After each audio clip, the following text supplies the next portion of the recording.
Assalamu alaikum wa rahmatullahi wa barakatuh. This is brother Alex and he will tell us his story of how he became Muslim. Assalamu alaikum rahmatullahi wa barakatuh.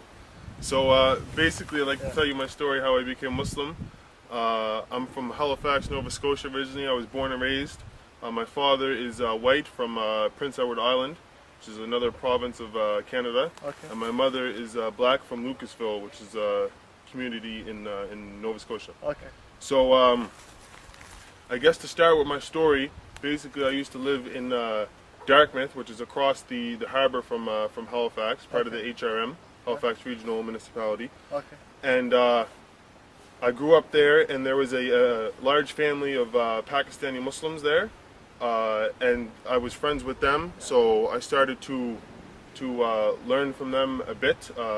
One of the brothers became very religious, so I started to see from him going to the mosque, praying, How old were memorizing you at that Quran.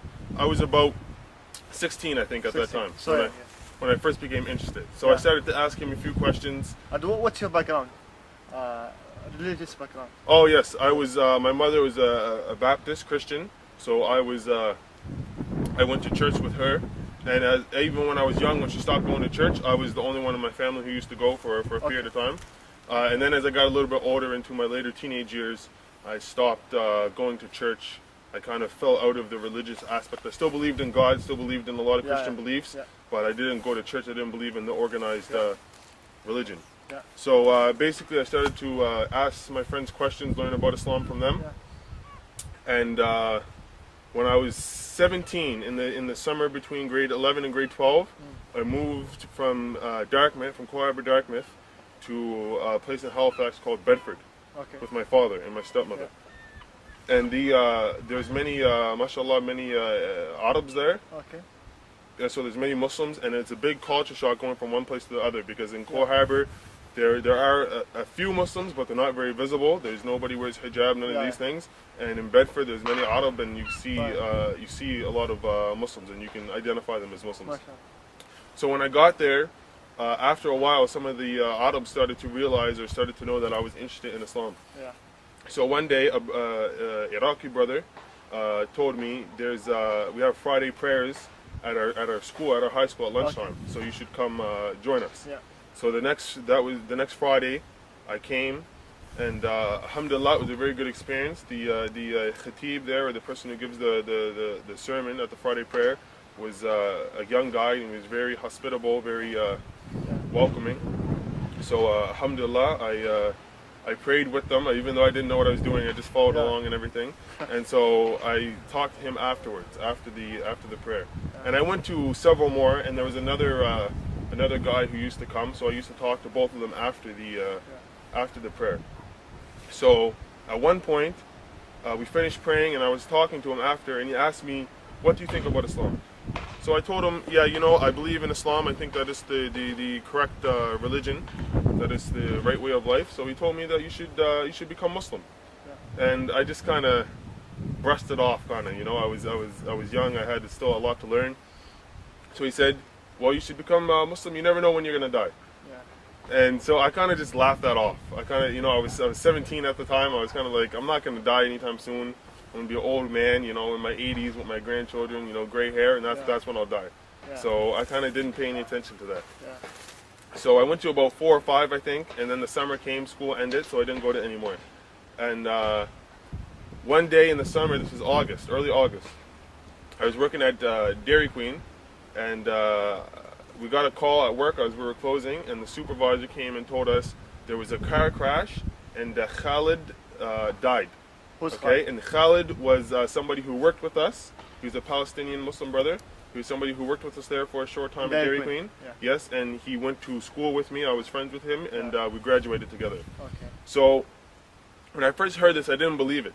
So I called the other supervisor who had called to tell the news, and I could tell on the phone she was telling me she was crying, so I knew it was true. So it didn't really hit me at first, but I remember on the way home, as I was walking home, I kind of just broke down.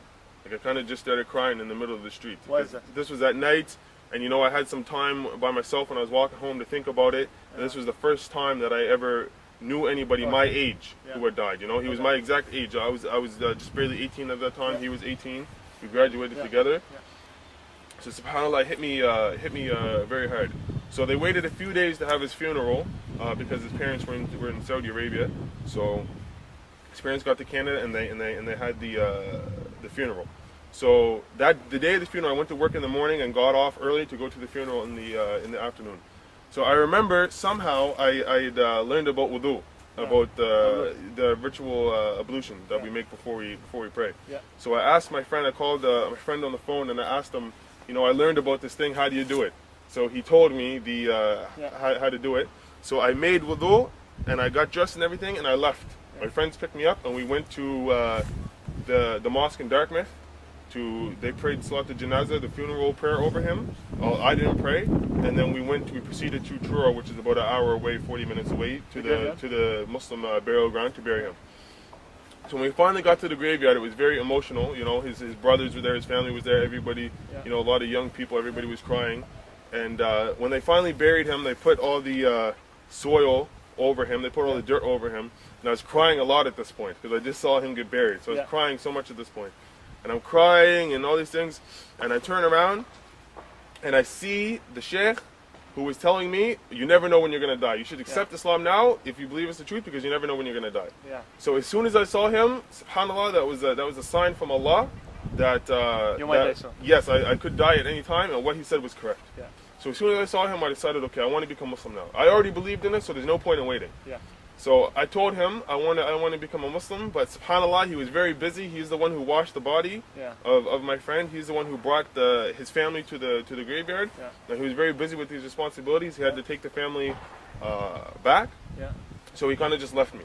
So now I'm sitting there and I'm just wandering around crying and all these things, and I see the other sheikh who used to give the khutbah there. Yeah. So he sees me and he says, "Oh, how you doing, Alex? It's nice to see you again. I hope you're still learning about Islam."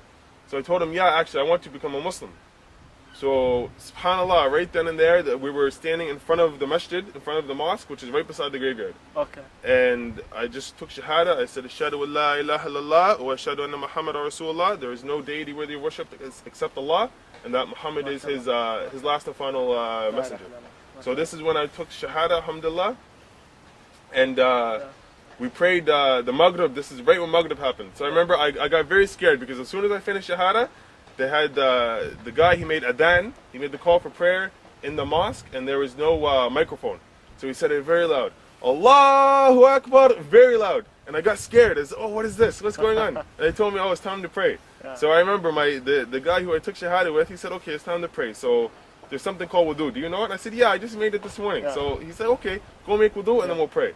So I remember I went to the bathroom and I was trying to remember how to make it, but I forgot. So I was trying to remember all the steps, and by the time I finished making wudu, they already finished praying. Oh. The Jama'ah already finished praying. But he waited for me, and we prayed together. Yeah. And alhamdulillah, ever since that brother was very helpful to me. I met him like the next day and every day after for like a week. Yeah. He taught me Surah Al-Fatiha. He taught me the basis of Islam, alhamdulillah, and it's history from there on out. MashaAllah. Which year was that? This was 2006. I believe it was August 5th. MashaAllah. August 4th, I think. Now it's 2011. That's mean 5 years? Yes, alhamdulillah. MashaAllah. 5 years to be a Muslim. Alhamdulillah. And are you more convinced now that Islam is the truth? Or? Oh yes, alhamdulillah, of course. Because someone might say that you became Muslim just because emotional reasons? Yeah, of course. No, it wasn't like that.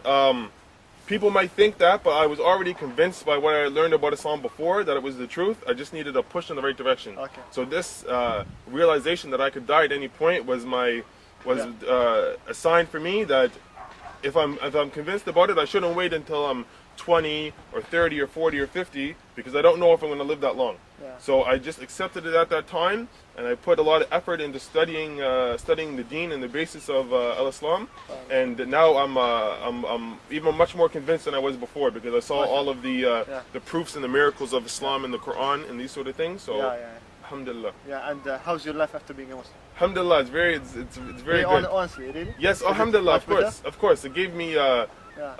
Islam gave me like a direction in life, you know. Okay. I was confused before. So what was the direction? The direction is just to live in an upright life, a righteous way of life, you know. Before I was confused. I didn't know what I wanted to do, what I wanted to be. I didn't know what was the correct way to to live. I live by my own philosophy, so I was getting I was still young, so I was getting into some bad things at this time. But alhamdulillah, Allah guided me to the right path before I got too far down the wrong path. MashaAllah, MashaAllah. Thank you very much. Okay, Jazakallah khair. Inshallah, may Allah guide you. Jazakallah khair. Assalamu alaikum.